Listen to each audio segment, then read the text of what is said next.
السلام عليكم ورحمة الله وبركاته. ازيكم عاملين ايه؟ يا رب تكونوا بخير. وحشتوني وحشتوني وحشتوني.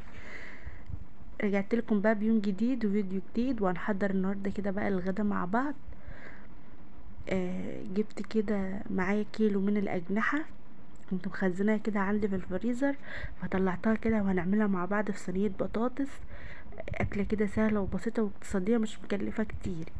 كيلو الأجنحة ب50 جنيه، بس برضو مش مكلف كتير. اول حاجه كده جبت بصلتين كبار زي ما انتوا شايفين، وبدات اقطعتهم كده شرايح كده زي ما انتوا شايفينهم. وبعد كده نزلت عليهم برشه من الفلفل الاسود وشويه من البابريكا وشويه من بهارات الفراخ، ومسكتهم كده زي ما انتوا شايفين. قطعت عليهم برضو قرنين كده من الفلفل الاخضر، ودعكتهم كده مع بعض دعكه محترمه.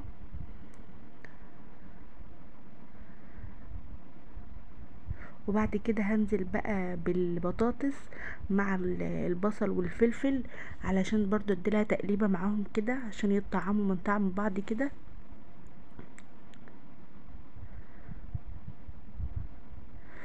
طبعا انا كنت بقلب بايدي عشان لقيت ان المعلقه مش هتنفع يعني. هضيف برضو شويه كده من التوابل على البطاطس.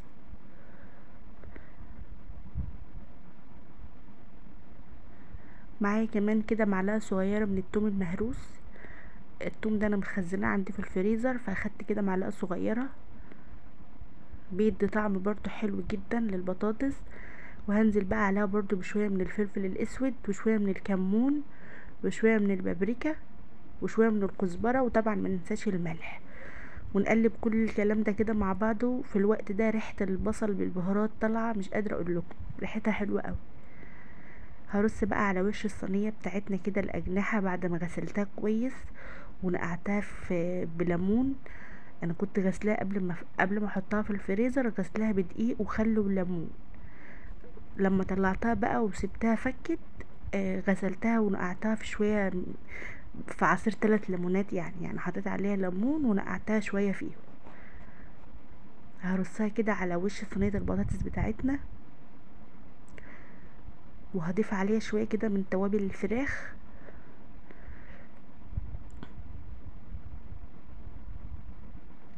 يعني هنديلها حقها كده في التوابل عشان تطلع معانا ريحتها حلوة وما يبقاش فيها اي ريحة زفارة خالص.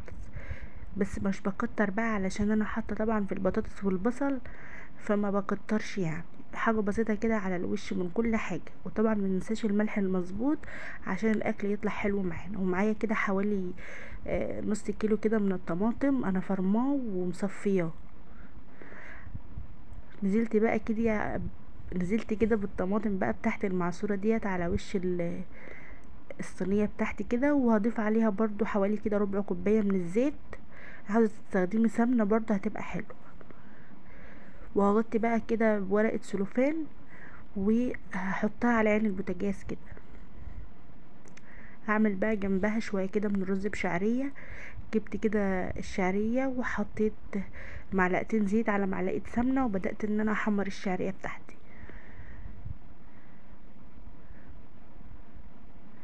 بقلب فيها على طول علشان ما تتحرقش معايا ولما يكون ايدك في الشعرية على طول او في لسان العصفور او بتحمري اي حاجة، ايدك يبقى فيها على طول علشان ما تاخدش واحدة تاخد لون والتانية تتحرق والتالتة كده. لما ايدك تبقى فيها على طول كلهم ياخدوا لون زي بعض.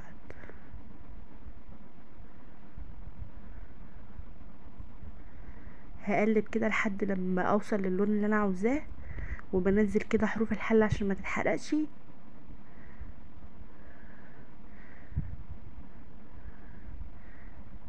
كده خلاص بقى وصلت للون اللي انا عاوزاه. وكنت غسلت الرز وصفيته طبعا من الميه. هضيفه بقى فوق الشعريه كده وهقلبهم مع بعض شويه.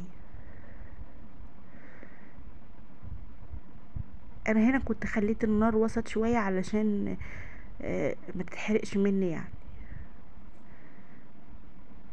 هقلب بقى الرز كده مع الشعريه، وحطيت طبعا معلقه من الملح.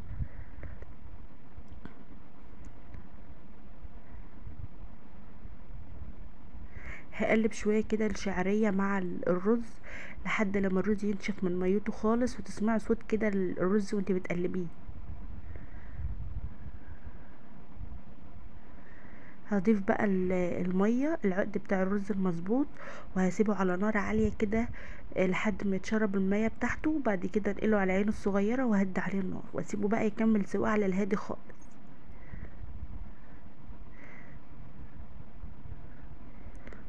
كده حطيت بقى العقد بتاعي المظبوط، هغطي عليه بقى وهسيبه على نار عاليه. بس صينيه البطاطس بدات تغلي كده والريحه بقى ماليه الشقه كلها. بجد جربوا تعملها كده ني في ني، بيبقى طعمها خطير وريحتها بتبقى حلوه قوي. خلاص الرز بشعريه بتاعنا خلاص بقى تمام. فحماتي بقى طلبت مني بقى شويه ملوخيه كده، فجبت الشوربه وحطيتها لحد لما غلت، وبعدين بقى نزلت بالملوخيه الناشفه بتاعتنا دي لسه صابحه يعني، منشفينها النهارده ولميناها، وقلت بقى هعمل منها شويه. شايفين بقى خضره، كأنها ملوخيه خضره مش ملوخيه ناشفه يعني. شايفين؟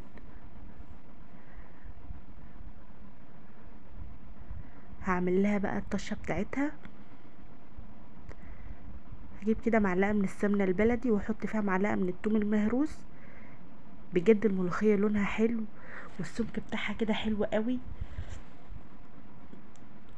شايفين؟ بسم الله ما شاء الله.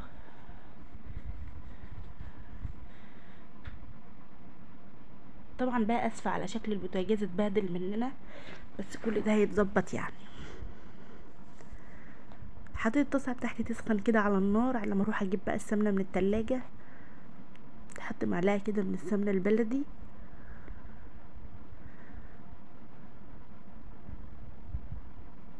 وكمان هحط كده نص معلقه كبيره كده من الثوم المهروس.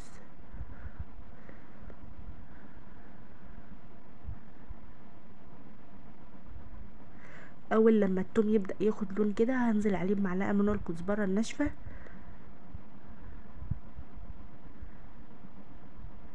هقلب كده علشان الثوم ما يتحرقش مني قوي. لازم بقى تشهقي الشهقه كده بتاعت الملوخيه ديت، هي اللي بتظبط الدنيا. كان نفسي تسمعوا الشهقه دي. شايفين بقى الملوخيه؟ بسم الله ما شاء الله، ولا ريحتها وشكلها خطير وطعمها كان يجنن.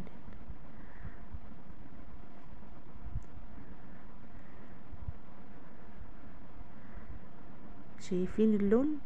طبعا بقى صينيه الاجنحه بتاعتنا لما استوت انا دخلتها تحت الشوايه بقى. شايفين شكل الملوخيه؟ دخلت الصينيه بتاعتنا تحت الشوايه، اخدت اللون الجميل اللي انتوا شايفينه ده، وبجد خطيره وموفره واقتصاديه. ما تنسوش بقى اشتراك في القناه معايا لو لسه ما اشتركتوش، وتفعلوا زر الجرس عشان يوصل لكم كل فيديو جديد. لحد كده بقى يكون الفيديو بتاعنا خلص. اشوفكم على خير، مع السلامه.